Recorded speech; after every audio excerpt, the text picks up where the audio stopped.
everyone. Welcome to another edition of Remixing Politics and Culture with me, your host, Pam.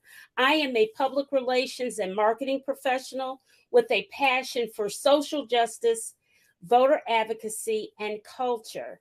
And tonight we are doing a part two follow-up of what we did last week on affirmative action. When the SCOTUS rocked our world with dismantling affirmative action in our country. I've done some research and was surprised at how the great communicator president, and some of you hopefully know who that is without even saying his name. That would be President Ronald Reagan. He was known as the great communicator. Is a direct link to the crushing debt that so many Americans are dealing with for education loans. Back in the late 60s, early 70s, there was so much turmoil in our country with civil rights, and the Watts riots took place. The riots in Detroit took place in 67. So Reagan was the governor of California from 1967 to 1975. And like I said, there was unrest all over the country, and definitely unrest there with the Vietnam War protests and all of that. And so things were just rough everywhere. Well, the students at UC Berkeley in particular really captured Ronald Reagan's ire and attention. And he felt that the liberal universities were creating and promoting socialism and were anti-government. So what did he do? As only Ronald Reagan could. As governor, he began drastically cutting education funding in California, because prior to that time, education was something that both the federal government and state governments gave a lot of money to because they felt it was a priority to have an educated public, right?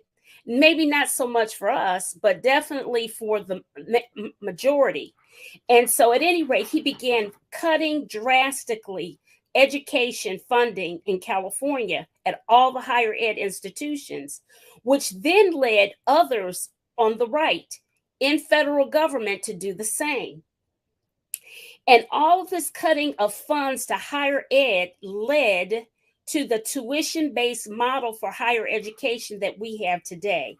In fact, 1984, and that wasn't so long ago, guys, 1984 was the last year that college students received more financial aid in grants versus student loans. And after 84, hence the student loan situation just snowballed and got bigger and bigger and bigger till we are at the brink of collapse that we're in today. We now have some 40% of Americans aged 65 and over in default on student loans. So what does all of this have to do with affirmative actions? What does student loan, increased debt, all of that, what does that have to do with affirmative action? Well, there's a ripple effect. If you start to cancel minority-focused funding and admissions for school, then the opportunities to be educated are lessened. My brilliant guests are going to add their knowledge and opinion on affirmative action, because what the Supreme Court did, it's targeted towards education, but it's going to have a ripple effect, as you've already seen in the news with DEI programs being phased out and all types of things. So first up, I want to introduce my guest. This is her first visit to the show. I have Dr. Vicki Suggs-Jones. Hey, Vicki. Hey, how are you? Great. She is a faculty member in the Department of Mass Communication at North Carolina Central University and a proud alumna. She has nearly 30 years as a higher education administrator, researcher, and faculty member, nearly 30 years of experience in those areas. Separately, she is a skilled inclusion strategist with successful delivery of services within higher education and corporate industries. Dr. Vicki Suggs Jones seeks to infuse the tenets of media and technology as an apparatus for justice. She is also a published author. Welcome to the show, Vicki. I'm just going to call you Vicki. Is that okay? Yes, please, yes. All right. All right. And next up we have Cynthia A. Johnson, former Michigan State Representative. She served 2 terms as a state representative in House District 5 because of redistricting in Michigan. And in the beginning of January 2023, the House District 5 changed to House District 1. While a legislator, Cynthia worked on bills for reparations, illegal dumping, cannabis legislation, and more. Representative Johnson stood toe-to-toe against Trump via Rudy Giuliani as he came to Detroit in an attempt to take away the votes of Black and brown voters in the city of Detroit. She received thousands of death threats from the MAGA crowd and received no real tangible support from her Democratic nor Republican colleagues, but she's still standing. She's still working for the citizens of the city of Detroit. She is a fighter, a go-getter, and all of that. Welcome back to the show, Cynthia. Thank you so much, Pam. I really appreciate the invite. And this topic is a very important one. And good evening to you, Dr. Vicki Suggs Jones. Thank you. Good evening to you. Good evening to you. Thank you. Okay. And last but certainly not least, we have attorney Stephen Valentine. He's a Morehouse man, a former social worker. I have to put social workers. I love social workers. I do. I represent about 500 of them, and I love social workers. And he's an attorney and a U.S. Army veteran. After receiving the Bronze Star Medal for service during Operation Iraqi Freedom, he completed law school at North Carolina Central University. Stephen is a recipient of numerous awards. We'd be here all day listening to his awards in the legal profession and for his military career. He is the director of the Veterans Law Clinic and served as an assistant professor in the undergraduate and graduate school of social work at North Carolina Central University. Welcome back, Stephen, to the show. Pam, it's a pleasure to be back with you. I can remember my first foray was my attempt into public office. I had an opportunity to share my platform with you. And so I'm very happy to be back with you tonight, along with Representative Johnson and Dr. Suggs. I look forward to the discussion. Mm-hmm. And you guys are at the same institution. Yes. Yeah. Okay.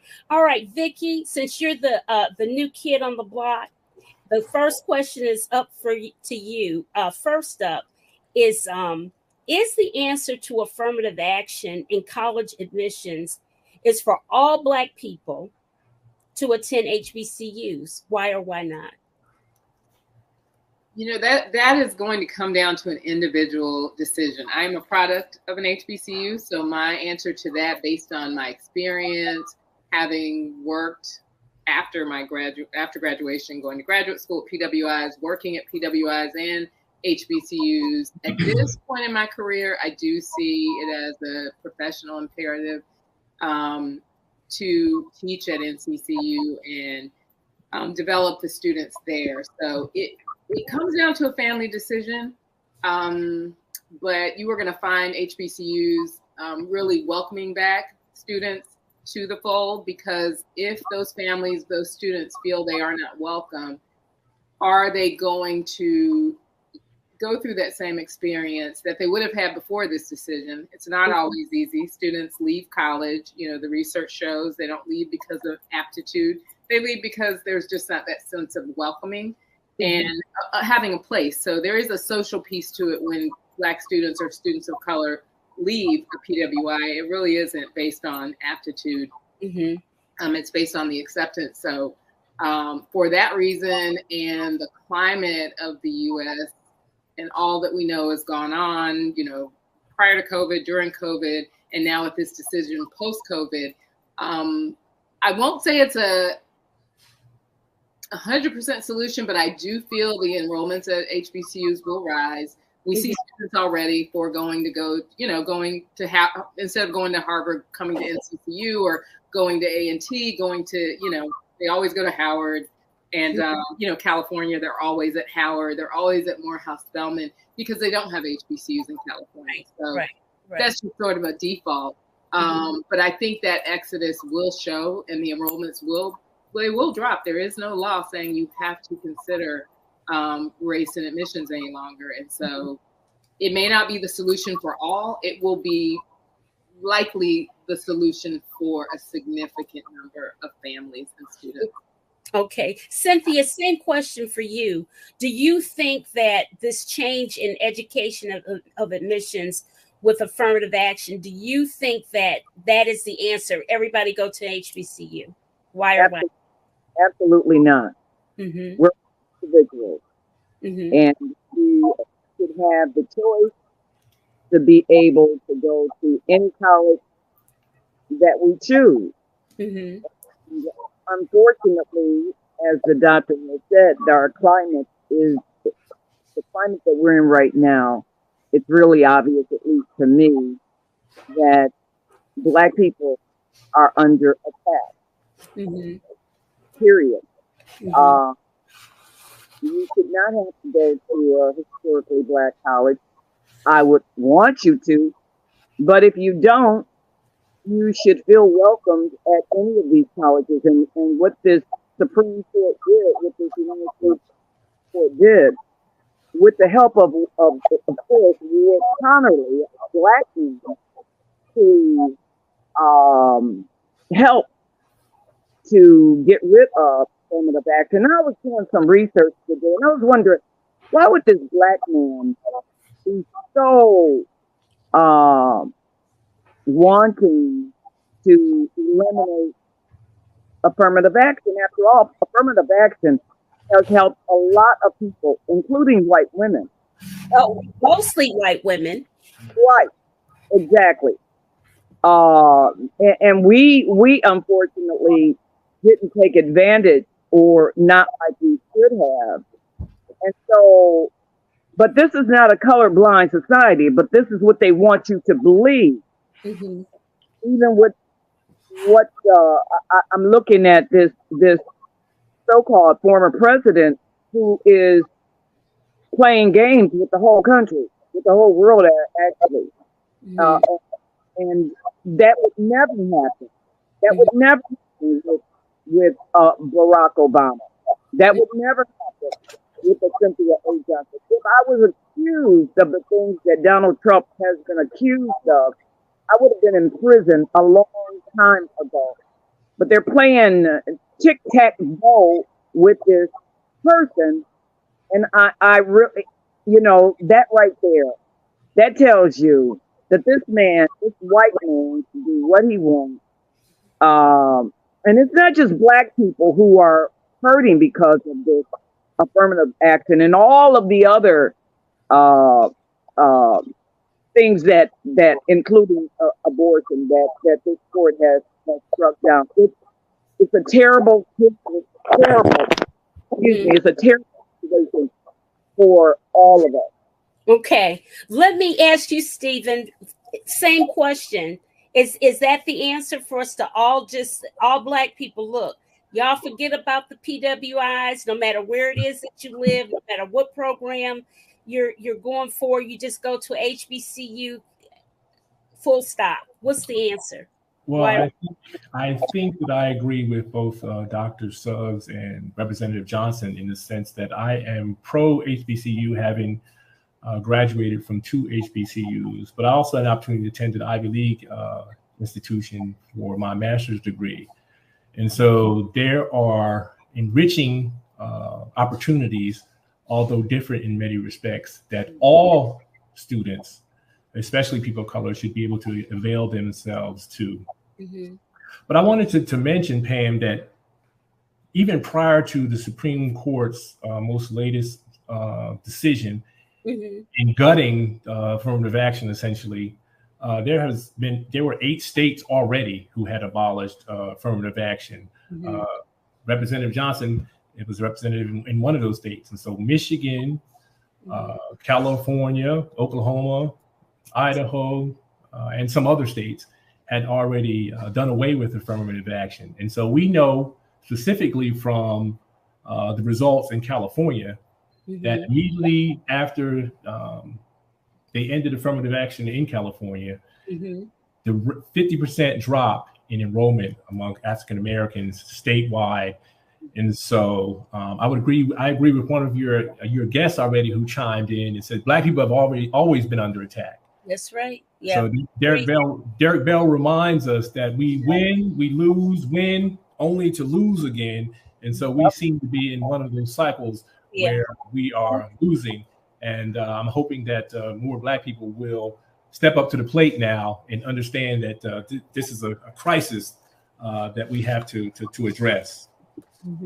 Absolutely a crisis.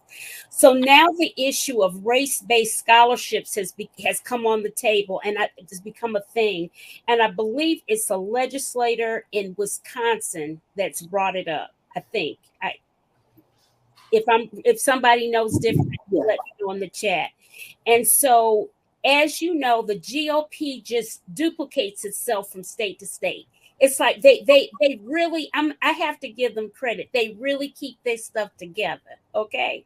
They communicate with each other, whether they're talking in pig Latin or Morse code, they're keeping in contact with each other and they all stay on the same line. And that kind of unity, I have to say, is very admirable. And the Democrats would do well if they would learn it. So with that said, Cynthia, briefly, I'm getting ready to address something to you, Cynthia. Okay. If you were still in the Michigan legislature, how would you recommend your Democratic colleagues get past any proposed legislation like ending minority contracts? Because I'm concerned about the women and minority and women's business contracts and things like that. How would you approach that type of situation? If you could tell us briefly how you would do that. Let me make sure I'm understanding what you're asking. If a bill came to us or a bill came to us saying it would eliminate what again? It would eliminate race-based scholarships and or race-based business opportunities. You know how you got that minority women's business thing that you can get, and it helps you with contracts and things like that. What if it came up in the state of Michigan and you were still in there? What would be the strategy to override something like that? What would you have to do to counter that? First of all, in order for me to counter it, I would not be able to do it by myself. I would think it, of course. But I'll tell you, I wanted to go back to you mentioning the Republicans and how they're on a fast track and they work with one another. And let me say this. It's not just the Republicans. This is a Democrat and Republican thing that's going on in our country. Be real clear. When I say majority, I'm not talking about Democrats or Republicans. I'm talking about the people. They're white. The laws that are made to help everyone except those of color. So I would, of course, I would be crazy about it. But I've also said to the Democrats, even in a caucus meeting, I told them this. stop allowing these people, I'm talking about Republicans right now, stop allowing them to do all kinds of crazy things and we don't fight back on it. So you have to wonder, why are we as a Democrats not fighting back on it? And it goes back to the majority. See, they sleep together, they eat together, they have celebrations together. Mm-hmm. And many of these issues that go on that we hear of, it's really not our fight. Mm-hmm. They're fighting against one another. So as a legislator, of course, you know, I would fight against some proposal like that.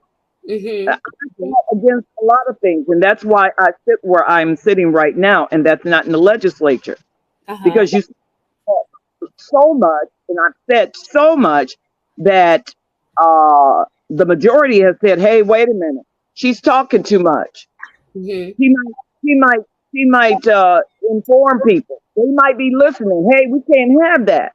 Mm-hmm. So it's going to take, in order for me, if I was a legislator, we're going to have more than just Cynthia A. Johnson to stand up. Right. We need all legislators of goodwill people. And unfortunately, I don't see a lot of that. Okay. Vicki. Yeah. Help us out. I know that you have been in this, you are involved in some type of you explained it to me, but explain it to me again, some type of HBCU leadership forum, and that you all are going to address this issue of what the affirmative action fallout, how it will impact HBCUs and whatnot. Do you have any concerns about possibly them taking away minority based scholarships and things like that? Tell us what you told me you were going to tell me. Okay, yes. So the event, it's called Aggies and Eagles on the Vineyard. And it is a trek to Martha's Vineyard this summer, next month. And it is Aggies and Eagles, of course, North Carolina Central University and North Carolina A&T, rivals for 101 years this year. So we're really elevating our rivalry and taking it on to be part of a North Carolina Alumni Scholarship event. And so that's what this is. We're going up during HBCU Legacy Week. The HBCUs do make the trek up there. And this is the first time, we're coming as individual institutions and we're coming as a unit, coming together and raising money. So part of the signature events for that week, the week is the 6th through the 12th of August, but the signature events are August 8th through 11th. And so the first day of our signature events, we have a forum. It's from 9:30 to 3:30. And this is before the decision came down. So we pivoted a little on the topic with the HBCU presidents, but the forum is about admissions, HBCUs, and the importance of starting that process early. So there's two co-authors of the book titled The Black Family's Guide to College Admissions. Okay. One of the authors, Morehouse man, Tim Fields. Yeah, we went to grad school together. And Tim is a Morehouse man. He's also a senior associate dean at Emory University in admissions. So he walks that line, understanding the importance of HBCUs, but also understanding the elite college admissions process and then bringing that information to Black families so that they, when you look at race, education, and the Black family, how you pursue that college admissions process. That's been, elevated in a way where the conversation now around the book involves, my child wanted to look at both institutions, but now as a parent, I'm a parent of a rising high school junior. And so, your views change a little bit. If I'm spending my money, I like to spend my money where it's wanted. I don't care if it's a cheeseburger, a dress, a car, or college. And so my perspective, even though I've worked in higher ed my whole career, this ground is new to me too. Looking at all these options and testing. We'll have testing experts, talking about the SAT, the ACT. I say take both. I used to be a reader at UNC Chapel Hill. So take both tests because people test differently. Yes. On those tests. And you can be admitted because you do well on the ACT and do horribly on the SAT. Mm-hmm.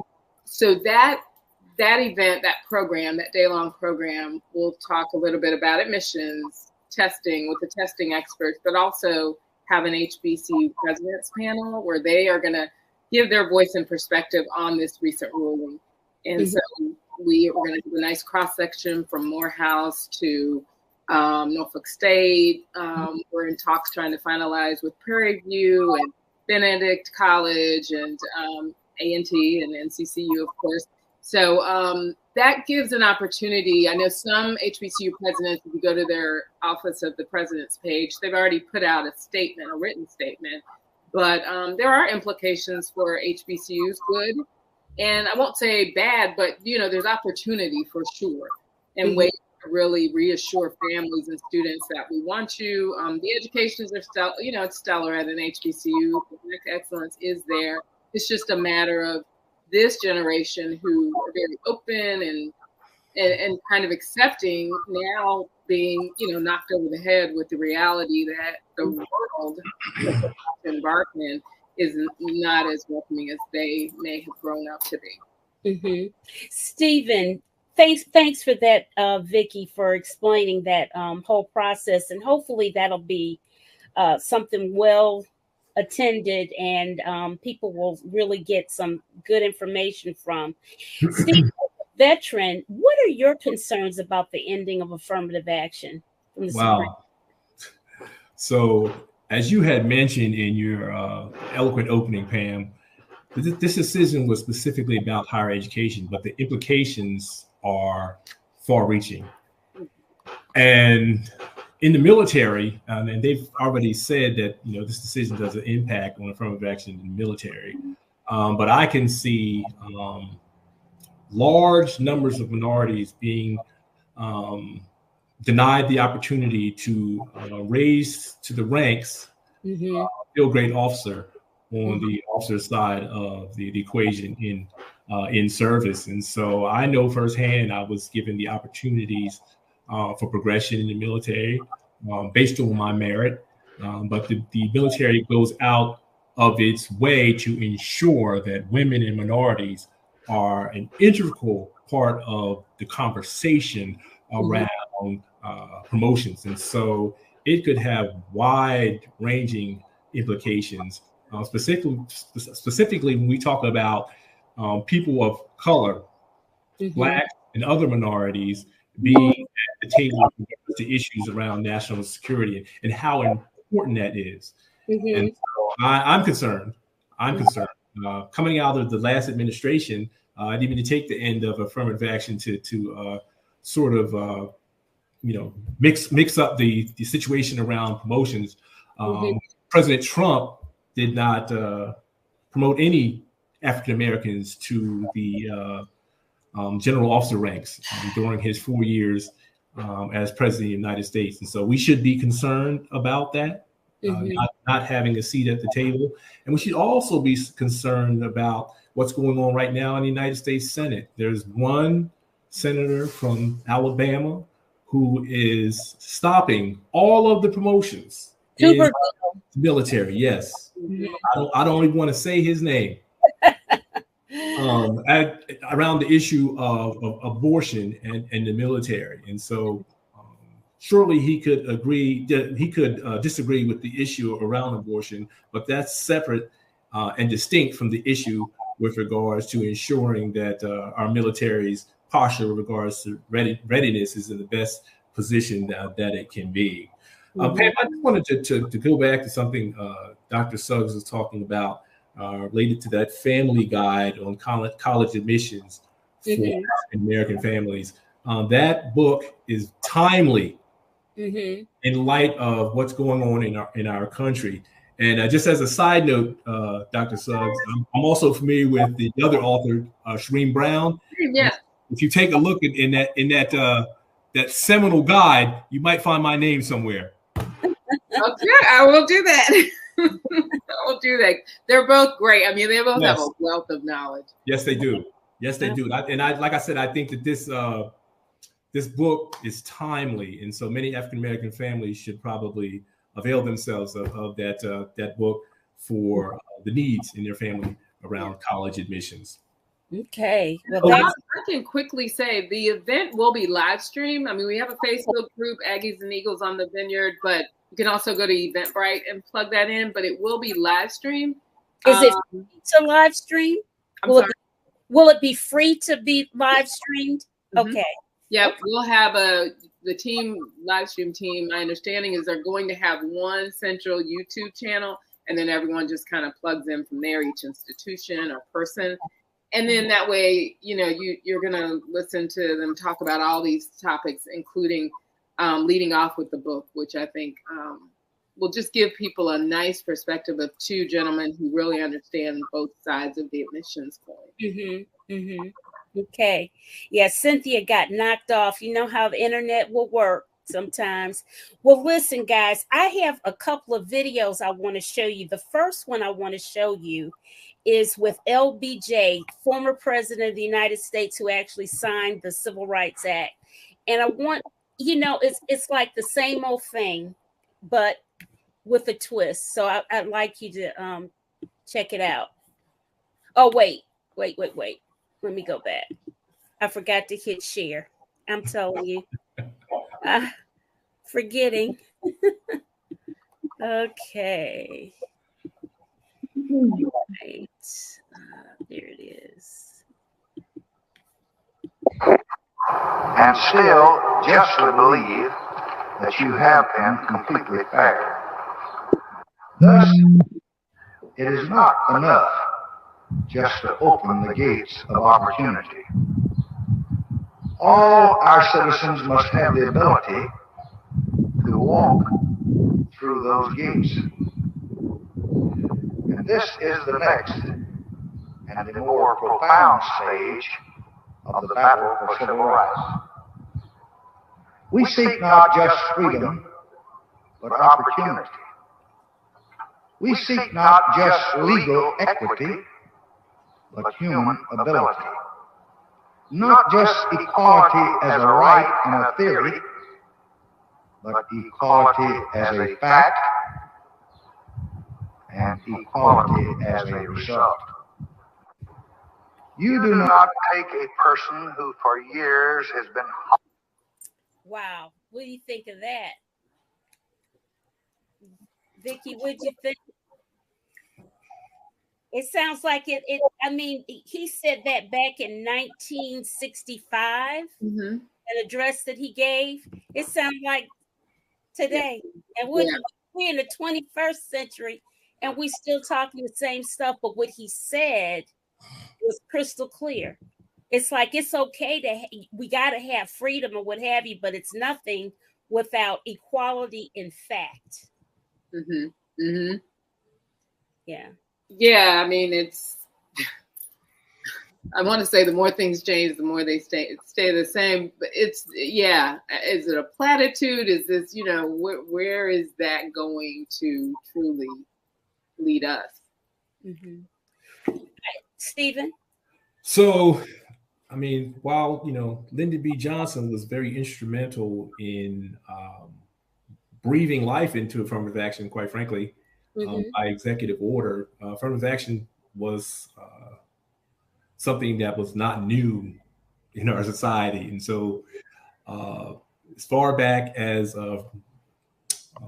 Franklin Roosevelt, they were implementing policies. They just weren't referring to them as affirmative action. And then prior to Johnson, Kennedy talked about, for the very first time, and with that specific language about affirmative action.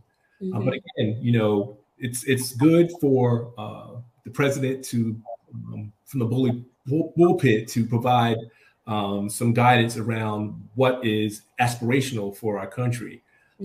Again, like Dr. Suggs said, the more things change, the more they seem to remain the same. We find ourselves in a crisis.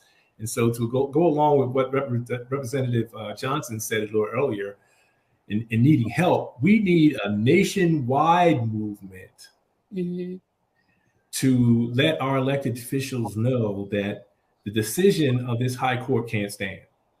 And the only way that we have been able to fight back in the past is by large mass movements of people and pressure on our elected officials to do what a majority of Americans see as justice in our society. And so I think that's on the way.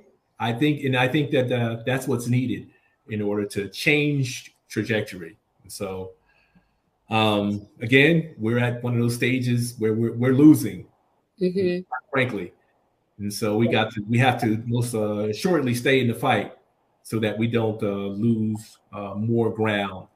Pam, your guest, Mr. Mark Lee, had mentioned that North Carolina is taking efforts to combat the latest decision by the High Court by instituting scholarships in the amount of $80,000 for minorities. For families who make less than $80,000. Excuse me. Yes, for families who make less than $80,000, minorities and poor people, in order to be able to attend some of the schools here in North Carolina. But that doesn't address the issue of actually getting into these institutions, which is the larger problem. And so I think that was an attempt on the behalf of our institutions here to respond to something, but I'm not necessarily convinced that will be the answer, because we will see large numbers we will see large decreases in the numbers of African Americans, particularly at the flagship university as a result of this decision. Right.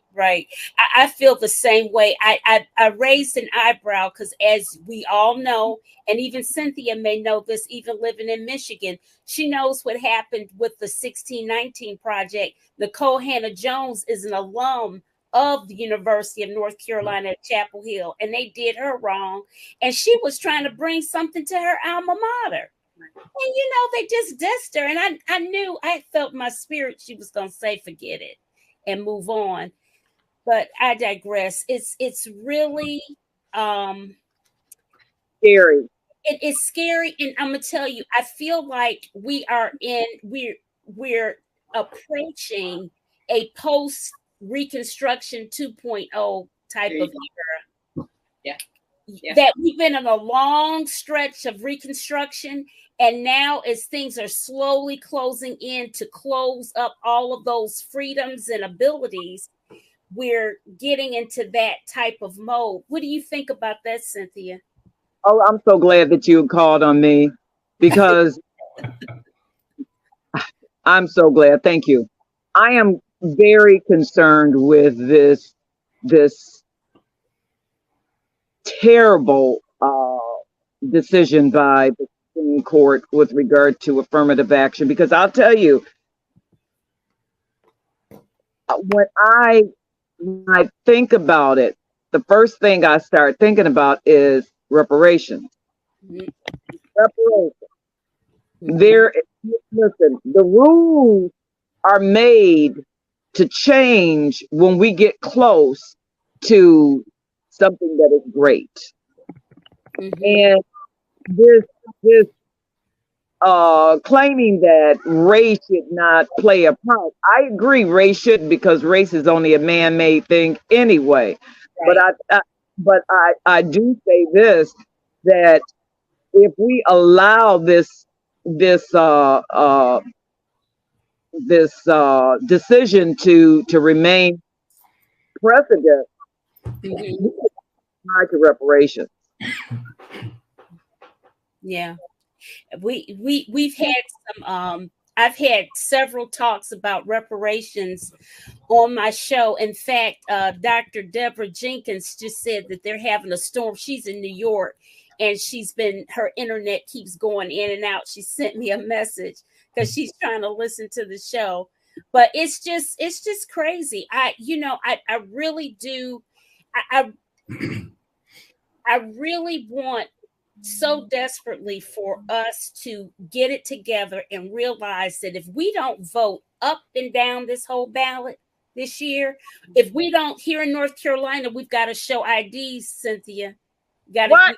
Yes, we got to do ID voting with IDs this year. So anybody If Grandma and Nana and all of them and Pookie and them don't have an ID, y'all, we got to work to get their IDs. And as you know, the DMV is crowded. Okay? I mean, the DMV is full. Yeah. Yeah. Mark, we know they wanted to turn back the clock because they're afraid of being the majority population. Look, not being the majority, that's a fact. It's here. Okay. It's already here. That's a done deal. And you know, I don't know. You can't turn back anything. So you know, and white women are not having children. That's one reason why I think this abortion thing has been such a stickler. They're not. You can't make people have babies. You can't make them. They're trying. The abortions are of white babies from white women. Maybe more than 50%. Wow. I hadn't even looked at that statistic or anything, but it's just crazy, absolutely crazy. But we have I don't know, this whole thing, the whole idea of post Reconstruction 2.0 is frightening, because if you look at anything, if you look at the story of Tulsa, Oklahoma, if you look at the story of oh gosh, I had it on my places. What were you saying, Stephen? I said Greenwood, other places. The moment we do better and we say, okay, we'll flex and we'll just stick to our own or whatever. Yeah. It's just not. I don't know how that's going to work. How is that going to work in corporate America even? How is that going to work anywhere? I don't. I'm ready to leave this country and go back. Like they want us to go back to Africa, although I've never been in Africa. I'm ready to go to Africa. Well, you know what? I was going to do a show on that, because there's a whole bunch of people that I have been connected to that are trying to get people to come.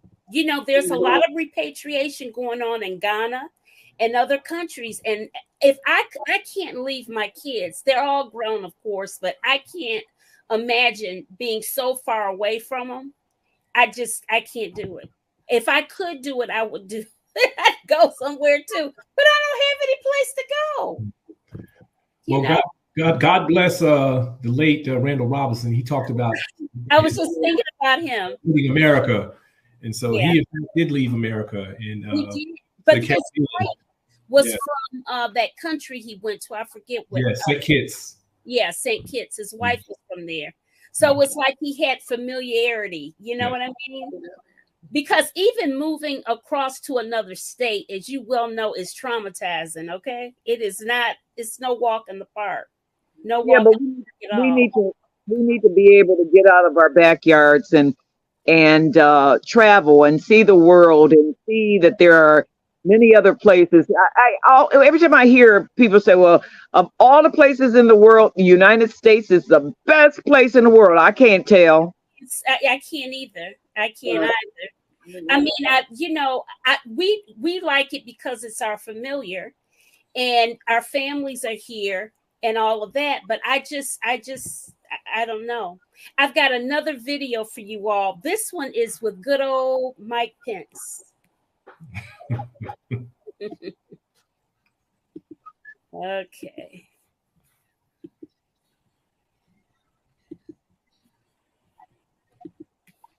Equity in the education system in America? I really don't believe there is. I believe there was. I mean, there may have been a time when affirmative action was necessary, simply to open the doors of all of our schools and universities. But I think that time has passed, and we'll continue to move forward as a colorblind society. Am I understanding you saying there in that answer that you do not believe there is racial inequity in the education system in America? I really don't believe there is. I believe there was. I mean, it's. Okay, so he just Cynthia, what you think about Mike Pence? You know, That's a white person's perspective. But I'll tell you this, I have many, many friends that happen to be white, people who I thought that was really, really friends of mine. But when we start talking about what I want to talk about, what I've experienced as a Black woman, what I've experienced as a grandmother, the things that I have experienced as a Black woman every time I get up, there is no way. See, he can talk like that because he doesn't know our struggle. Mm-hmm. He doesn't get to see on TV Black men and boys and women being attacked by police officers based on the color of their skin. He doesn't see that there are people who go to prison who look like me, who's not guilty, who's been a false report has been placed on them. That goes on that has gone on and it continues to go on. Right. So he doesn't see that. His eyes don't see that. He's in that privilege. Yeah.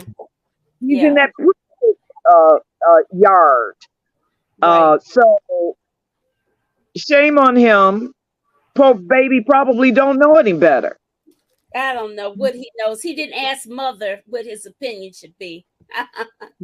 Well, Judy Davis says something very interesting. She says SCOTUS is creating a 2-tier higher ed system, and she's a professor at Eastern Michigan University.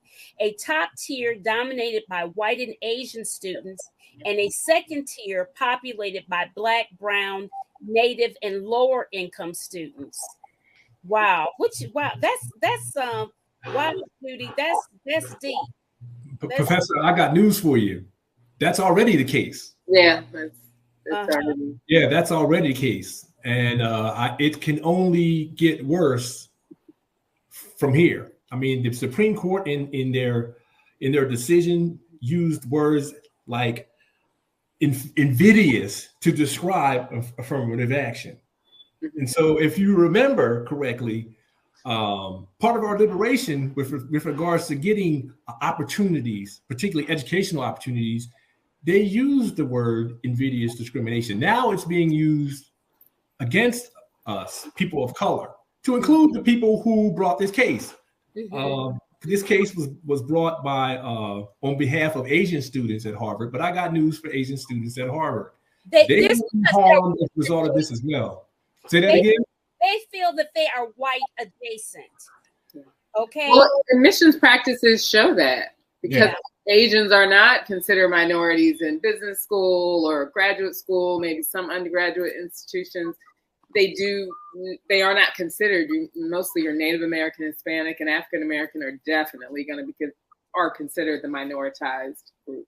Well, although the white majority labels them as the model minority, you can look at the history of Asian Americans in this country and have a clear idea of how exactly the majority feels about Asians. And so the standards, what is it? The standards, students for fair admissions that fought this case against the University of North Carolina and Harvard probably was the mouthpiece for the Federalist Society, which is the mouthpiece. They picked that guy out and said, right. Was the person, and then they had this one Asian dude that they showed briefly who was behind it, quote unquote. But the Federalist Society is all in it. All of the people that have been funding our SCOTUS. Ms. Butler says, this is our time. What has happened with the Supreme Court is a wake-up call to all of us. We've got 2 cents over rent and think we have arrived. That's right. Wake up, sleeping giants. So I'd like to comment on that if I could. Yeah, please. That 2 cents over rent and think we've arrived. So we actually have a population within and I'm hesitant to say the Black intelligentsia.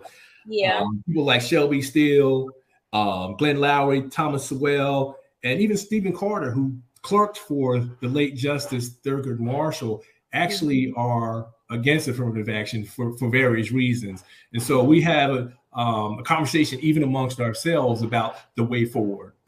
So it is, we are definitely in a crisis. You know, we're definitely in a crisis. In his book back in the 90s, Stephen Carter, Reflections of Affirmative Action Baby, talked about this day, but not necessarily in the same context in which we're having this conversation. And so he's a little bit more tempered in his opinion about affirmative action from an intellectual standpoint. But as Du Bois once said, you can't separate the intellectual from the realities that are on the street. That's right. Judy Davis says, in the meantime, students from above groups will drown in student loan debt to get their degrees from any institution. And that's a fact. Black women carry the highest student loan debt than any other demographic. And I have 3 of those Black women with student loan debt. And I know that to be the case. Can I speak to that? Absolutely. Absolutely. Yeah, I do agree. Yeah, on its face, that looks like what will happen. What I am hoping will happen is kind of the inverse of what we see with some of these elite institutions where, you know, wealthy people just give away money to elite institutions. I think Columbia, the gentleman gave all the money for $100 million for the business school.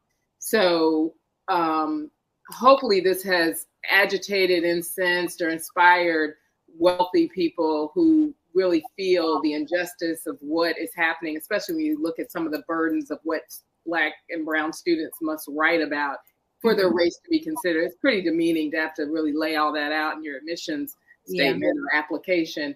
So just that sort of burden that's put on students if they choose to apply, I'm hoping that there are wealthy folks that say, I'm just gonna, you know, we give to all the Howards and the Hamptons and everyone, but they start really trickling that down, maybe giving to UNCF, giving to other institutions, you know, state institutions that are HBCUs, to help fund those scholarships to help lighten that burden for women, especially, and for anyone, you know, from rural areas, because UNC, you know, their admissions rate was above 80% for in-state because of the rural populations. We have 100 counties, but like 90 of them are rural. And so those students, whether they're Black or white, they are going to be relegated in the same way. They don't have the test prep opportunities. They don't have the family background. They don't have mom and dad with degrees. You know, that's a predictor for college success and just college, you know, attendance.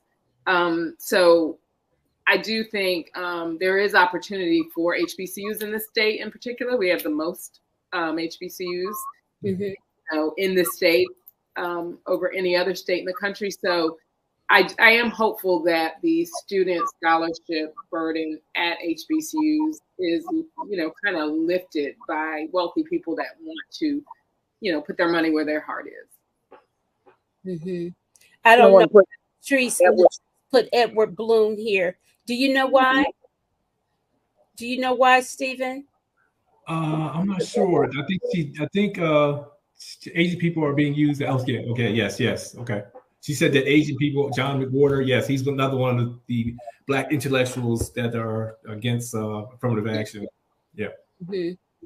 Now, this comment here, I think, is really key. What Mark is saying, we're seeing some of our athletes look at HBCUs now. Some are not rushing to the PWIs. Now, I'm going to be honest with you. That is where it's at. That's where it's at. You got to get it where the money hits. Nothing else matters, y'all. If the money, those our Black athletes, they bring in the bucks. You know, the athletic directors and the coaches, they're making all the money, not the professors. So if our students can go to the HBCUs, the only thing is, though, I don't know what happened when Deion went to Jackson State. It was some controversy or something. He got beat by Central. he didn't, yeah. Yeah, I know you got jokes about that. I don't know. It was some kind of sketchy stuff about money, though. See, there was. Yeah. Thing. And so people gave him so much flack about going to, he went to Colorado, right? Yeah. And my thing is, that's the other thing about this whole discussion, that we have to love each other enough that no matter where we go to school or how we decide to wear our hair, we're going to love each other anyway, and we're not going to turn on each other. I think that's a big thing with this discussion too, because I have I've seen on where was I? On Instagram, somebody made the comment about Joy Reid's conversation about how she got to Harvard. And they said, well, we don't need to know about, hear about her talk about that. She should have just went to a HBCU. And see, we get these real simplistic thoughts where we start, talking down about wherever we went. I hate that kind of stuff. Can we just get it together and love each other no matter what colors you wear, whether you say ski-wee or ooh, Pazifa, or whatever it is? Can we just be unified as a people so that we can overcome some of this stuff? Because listen, like Cynthia said, when I asked her about if she was still in the Michigan legislature, what would she do if she got certain bills introduced? Well, she's got to get a consortium of people to come with her. We have to do the same. We cannot let all of these individual things separate us, and say, oh, you think you too good, that's why you applying here. Bump that. You applying that maybe because it's down the street from where you live and you don't want to pay the expense of travel. Everybody can't swing that traveling for whatever reason to go to a certain school or whatever. Well, Pam, that's a very good point that you're making. And I always communicate to people about the opportunity, no matter where it is. When that door opens, you make sure that you exit out that other door that's open, waiting for you to exit on out to life. And so, yes, so it's all about the opportunities. And so we should be encouraging all of our neighbors, all of the members of our family, the large family, the African-American family, right? To grasp their opportunity, no matter where it is. That's right. That's right. Hey, if they got the money and they're giving it to you, get it and find yourself a mentor wherever you are. But I do think that that key piece that Mark was talking about with the money situation, with the athletics, that is a critical piece to our success in that area. And if I could just say, we're actually doing on that panel in Martha's Vineyard, we have HBCU athletics. So from bowl games to NIL deals, and now with this Supreme Court decision, how does it affect recruitment, with sports? Because you saw a little bit of that in the last few years. Yes. And so, how do we capitalize on that? Because, the deeper part of attending an HBCU is the identity development. So there are students, if they forego going to another school, oftentimes it's just, maybe a Black male, and not maybe, they want to really have that embrace. They want to feel affirmed. They want to feel safe. So there's lots of reasons someone young who's grown up in, this generation would make that kind of decision. So hearing the voice of some of those students, those recruits, would be really interesting. Mark, I know what you're talking about. You're talking about at the Essence Festival. I heard about that whole thing. That's a whole nother show, Mark. That's a whole show. And in fact, it may be part of this culture talk that we'll have next week that I'm going to do with Dr. Vicky. We're going to talk about some things. So we got to figure it out, but we'll probably do that next week. But Mark has something else. The Duke students came to Hayti yesterday. I did see that. It was great seeing those students learn about our Black Wall Street history. What happened, Cynthia, Hayti area was the Black Wall Street area of Durham, North Carolina, very historical area. Of course, Cynthia, they ran a highway through the area, and it disrupted the flow of the businesses and stuff in Hayti. And so the Duke students from the basketball team, which was world renowned and what have you, they came to Hayti and they got a tour and they got to learn about the area. So, and Mark works there. So just so that you can have that reference since you're not here in North Carolina. So all of you are from North Carolina? Yes. Here. Yes. Really? These two, Vicky, she heard of Stephen, but Stephen works in another department and Vicky works in the Department of Mass Comm. And Stephen, I met him because he was running for office and he came on the show. He was running for Congress once upon a time, just a little bit ago. So, and he's also, he's over the Veterans Law Clinic at North Carolina Central. So they're at a public HBCU in town here in Durham, North Carolina University. The Eagles. They do it like this now, but yeah. Old school. They do it like this now? Okay. You do this. Listen, I'm only a honorary because I'm on your PR. You are. Yeah. I was so proud to get my little Eagle pen. I didn't know what to do. That's right. We take one and all. Come on. Yeah. I want to come visit. All right. It was basketball team for Duke. Right. I knew it was basketball. Let's see. Bonnie, Greensboro, North Carolina raised. Okay. Hi, Bonnie. Thanks for joining. Bonnie is a dear friend of mine. She's a professor. She is a professor. Well, she was teaching for a little bit at UNC Chapel Hill, and now she is the managing editor of the Richmond Free Press in Richmond, Virginia. Nice. She's one of my media buddies. All right. Okay. We need Pam to run. Please. I'm not running for nothing. Forget it. No, hurry up and take that down. No. Are you got to be kidding? Heck to the no. Mark, I'm going to get to that. Yeah. But anyways, guys, I have enjoyed you all so much. And we've got a lot of work ahead to do. The whole reason why I created this show is I know that people don't pay attention to the news the way I do because I'm a newsaholic, and I really want people of all places and demographics to talk. And if it's recorded, you can disseminate information. And if you get ready, you don't have to get ready, right? So we know the election is coming up. So if we're talking about it and getting people in that thought process of why it's important to vote.